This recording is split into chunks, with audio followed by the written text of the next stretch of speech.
They put me in a nursing home and took my house. My son and his wife, the two people I raised that boy to protect, signed the papers while I was still recovering from my fall. They told me it was temporary. They told me it was for my own good. They told me a lot of things. What they didn't tell me was that they'd already changed the locks. My name is Margaret Rose Kimball. I'm 78 years old, and this is the story of how I lost everything I'd built and how I took back something they could never replace. Let me take you back first, because you need to understand what that house meant, what it cost. I was 19 when I married Tom Kimball. He was 21, fresh out of the service, with hands that knew how to fix engines and a smile that could light up a county fair. We were young and stupid, and so in love it hurt. We had $17 between us and a dream that felt bigger than the sky. We rented a one-room apartment above the hardware store on Maple Street. You could hear the church bells every Sunday morning, and in summer, the smell of Mrs. Chen's dumplings would drift up through the floorboards and make your stomach sing. Tom worked double shifts at the plant. I took in sewing hems and wedding dresses, and little christening gowns with lace I'd stitch by lamplight until my fingers went numb.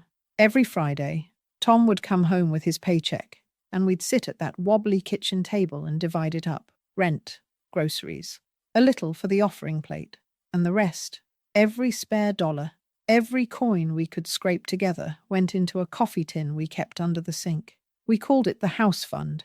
It took us 11 years.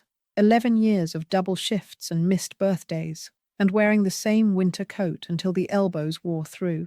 11 years of saying no to dinners out, no to new shoes, no to everything that wasn't the dream. And then, in 1968, we bought 421 Sycamore Lane. It wasn't much, a two-bedroom Cape Cod with peeling yellow paint, and a porch that sagged on one side like a tired shoulder. The kitchen faucet dripped. The back door stuck. The roses in the front yard were half dead and strangled by weeds. But it was ours. Tom fixed that porch, spent 3 weekends out there with a level and new beams, whistling while he worked. I painted every room soft blue in the kitchen, pale green in the bedroom, cream in the hallways.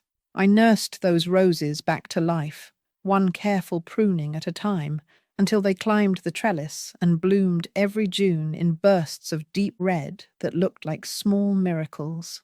We had Michael in that house, brought him home from the hospital and laid him in the bassinet Tom had built by hand, sanded so smooth there wasn't a single rough edge. I'd rock him on that porch in the evenings, watching the fireflies come out, singing him the old songs my mother had sung to me. Tom died in that house too, heart attack at 61. Right there in the garden, dirt still under his fingernails from planting tomatoes. I found him slumped by the back fence, one hand still holding the trowel. I buried him on a Thursday. By Monday, I was back in that garden, finishing what he'd started. Because that's what you do. You keep going. You honor the work. Michael grew up, went to college, got a job in the city, married a woman named Diane who wore her ambition like perfume, sharp and expensive and impossible to ignore.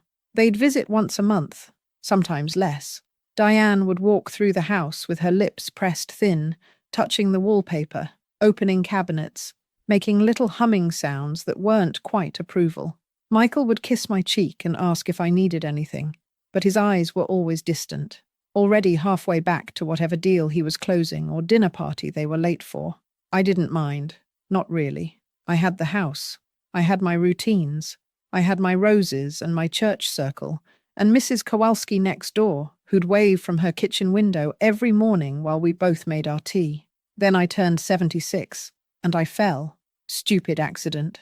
I was reaching for a serving dish on the top shelf, the good china, the one with the blue flowers that had been my mother's, and the step stool shifted. I went down hard. Hip fracture. They rushed me to County General, and I spent 2 weeks in a hospital bed that smelled like bleach and fear, with machines beeping through the night like electronic crickets. Michael came every day at first. He'd sit by the bed and hold my hand and tell me not to worry. Diane came too, less often, always checking her phone. "Mum," Mike said one afternoon, his voice careful and rehearsed. "We've been thinking. The house is a lot for you to manage now. All those stairs, the yard work, What if something happens again and no one's there? I told him I was fine, that I'd hire someone to help with the heavy work, that I'd lived in that house for 54 years and I wasn't leaving. Just temporarily, he said. His smile was tight. Just until you're fully recovered. There's a great facility, Meadowbrook. Really nice, like a hotel. But what they didn't know was that I'd already heard Diane in the hallway. I'd been dozing, half asleep on the morphine they'd given me for the pain, when I heard her voice outside my door, sharp and clear as broken glass. We need to move fast, Michael. The rehab placement buys us time. Once she's in there, we file the paperwork. She's clearly not competent to live alone anymore. The fall proves that. We can get conservatorship, sell the house, use the money for her care. And whatever's left, Diane, don't Diane me. That property is worth 600,000 now. 600,000, Michael. Sitting there with your mother watering her roses. We could pay off the mortgage, get Sophie into that private school. This is a gift. My son didn't answer right away. Then quietly, let me talk to the lawyer. I signed the papers for Meadowbrook 3 days later. I was still foggy from the pain medication. Michael held the pen steady for me. Just temporary, Mum. Just until you're stronger. I wanted to believe him. They moved me in on a Tuesday. Michael and Diane packed up my things, some things. My clothes, my photo albums, my Bible, but not my mother's china, not Tom's toolbox, not the quilt I'd been working on for Sophie's graduation. We'll keep the house ready for you, Michael said, kissing my forehead. Everything will be there when you come back. The door to Meadowbrook was blue, industrial blue, the kind of blue that doesn't exist in nature. A nurse with kind eyes and tired hands led me to room 118, which smelled like industrial soap and had windows that only opened 3 inches, just enough to let in air, but not enough to let anything out. I waited 2 weeks before I called the house. The number was disconnected.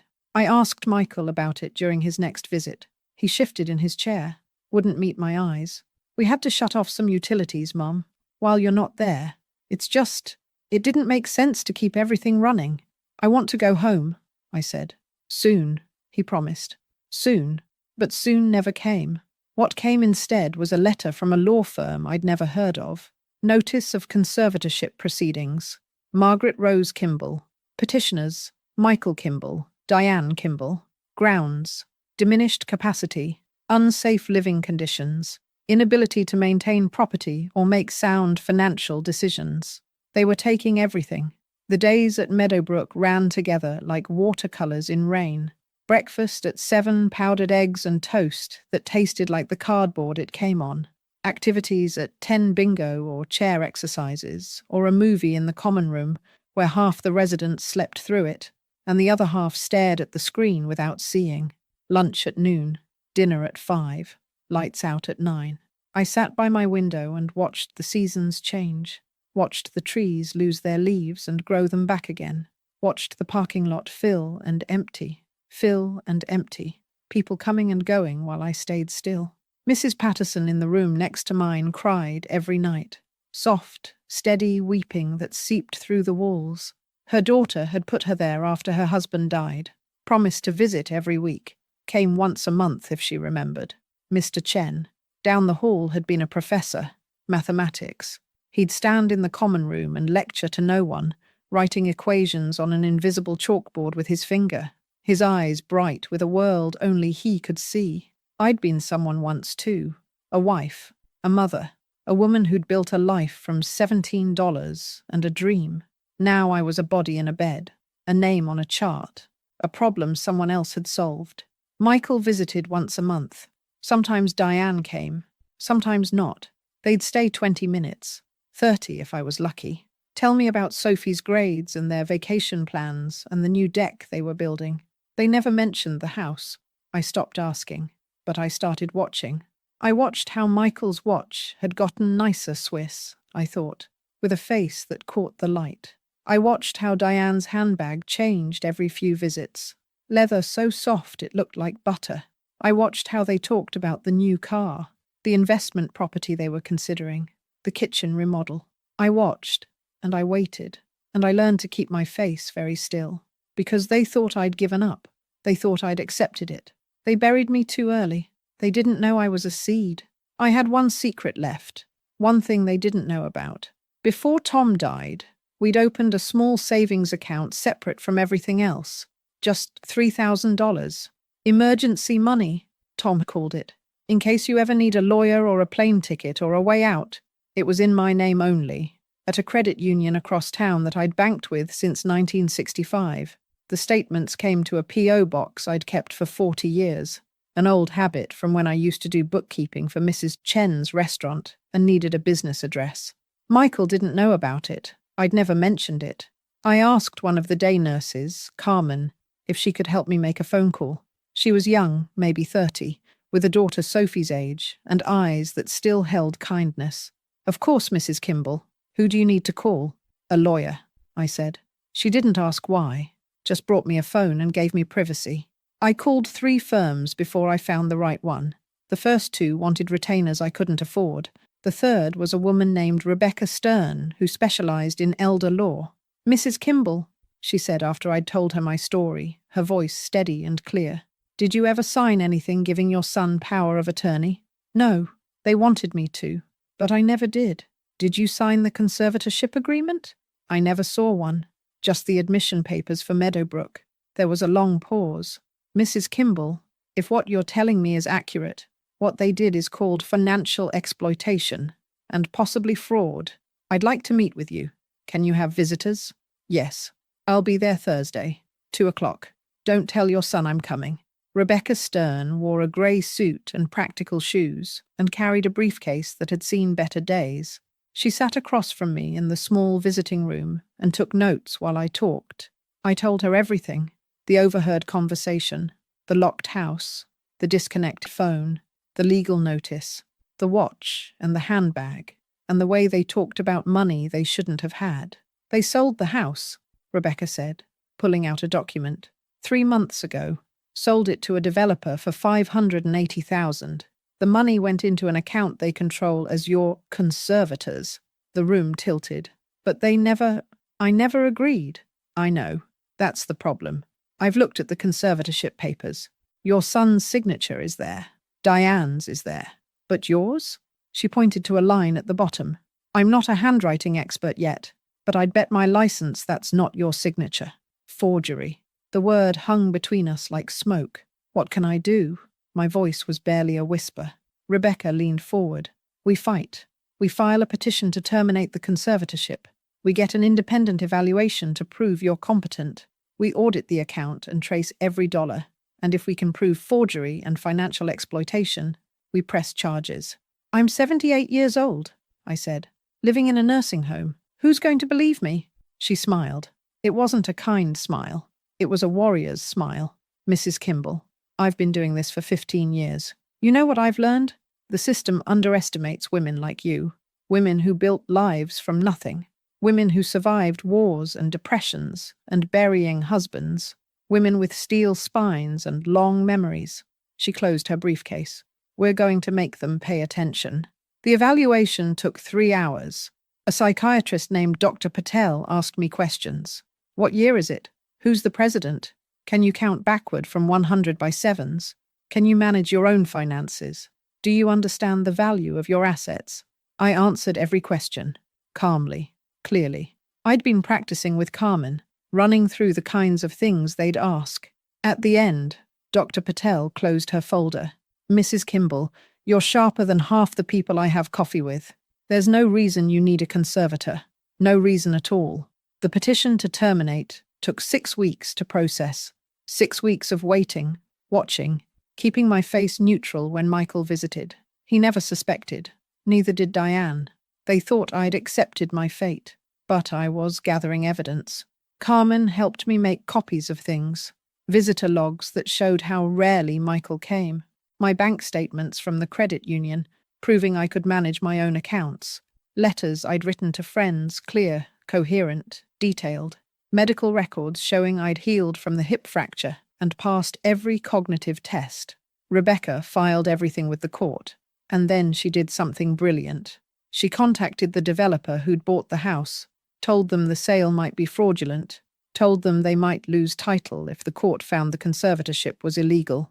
The developer panicked, threatened to sue Michael and Diane for misrepresentation. Suddenly, my son was very interested in settling. The mediation was held at the courthouse on a Thursday in September. Michael and Diane sat on one side with their lawyer, an expensive man in an expensive suit who kept checking his watch. I sat on the other side with Rebecca. Michael wouldn't look at me. The mediator, a tired woman with grey hair and reading glasses on a chain, reviewed the facts. Mr. Kimball, Miss Kimball, there are serious questions about the legitimacy of this conservatorship. The signature appears forged. Your mother has been evaluated and found fully competent. The sale of the house may constitute financial exploitation under state law. If this goes to trial, you're looking at potential criminal charges. Diane's face went white. We were trying to help, Michael said. His voice cracked. Mum wasn't safe. The house was too much for her. Did you ask her? Rebecca said quietly. Did you ask her what she wanted? Or did you just decide? Silence. Here's what's going to happen, Rebecca continued. Mrs. Kimball is willing to settle this quietly. No criminal charges, no public trial. But she wants restitution. The house has been sold, and that can't be undone. But the money from that sale? Every penny goes back to her, plus the expenses for her attorneys and her care at Meadowbrook, which she shouldn't have had to pay. You keep whatever legitimate payments you made for her medical care. Everything else comes back. Michael's lawyer started to protest. Rebecca cut him off. Or we go to trial, and I file complaints with the state bar about the attorney who notarized that forged signature, and I contact the district attorney about elder abuse and fraud. Your choice. They settled. $463,000 after the developer took their cut and penalties. It went into an account in my name only. The conservatorship was terminated. I was free. But I still didn't have a home. Here's the thing about losing your house. It's not just four walls and a roof. It's not just property. It's every memory that happened inside those walls. It's your husband's voice echoing in the hallway. It's your son's pencil marks on the doorframe, measuring how he grew. It's the specific way sunlight comes through the kitchen window at 7 in the morning and turns everything gold. You can't buy that back, but you can build something new. I moved out of Meadowbrook on a Tuesday. Rebecca helped me find a small apartment.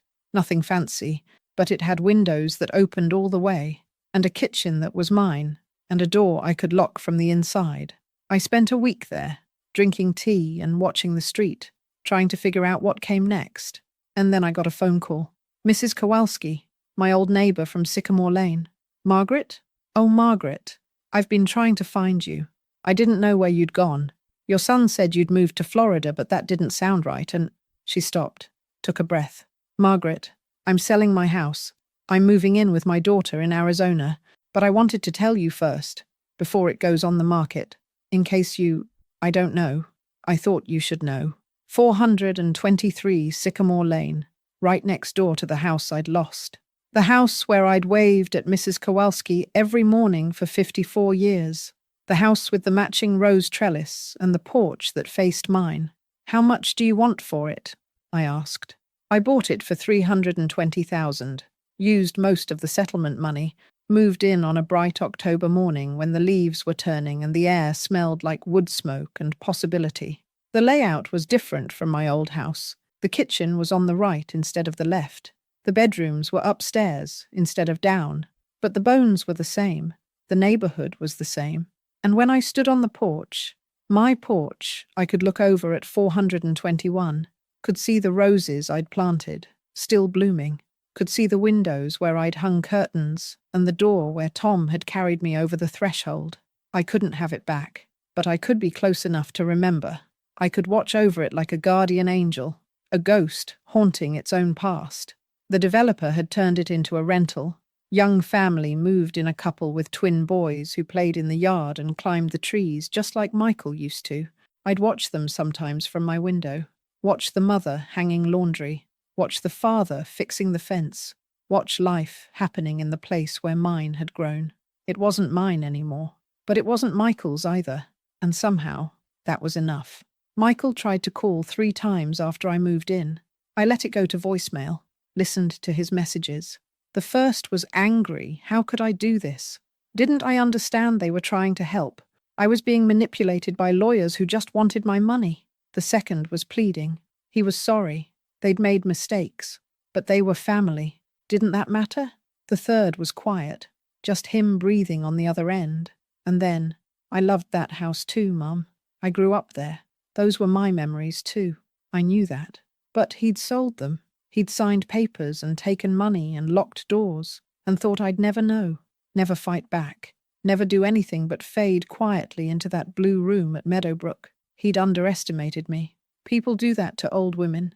They see the age spots and the slow walk and the reading glasses on a chain and they think, harmless, finished, done. They forget that old women are dangerous.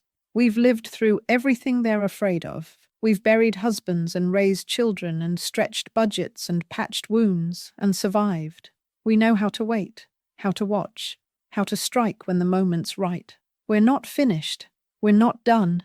We're just getting started. I planted new roses at 423 Sycamore. Different colors this time, pale pink and soft yellow instead of deep red. New roots, new blooms. Carmen came to visit, brought her daughter. I taught them how to prune properly, how to angle the cut just above the bud eye, how to be patient with growing things. Mrs. Patterson from Meadowbrook called sometimes. We'd talk on the phone while I had my tea. She was still there, still waiting for her daughter to visit. I sent her cards every week, reminded her she wasn't forgotten. Rebecca stopped by once a month, always with a new case file tucked under her arm, always fighting for someone else's grandmother or mother or sister. We'd drink coffee on the porch, and she'd tell me about the battles she was winning. "You started something, you know," she said once. "After your case, 3 other families came forward. Similar situations. We're building a pattern. Might actually get some legislation changed." I didn't do it for that. I did it because they'd taken my life and called it kindness.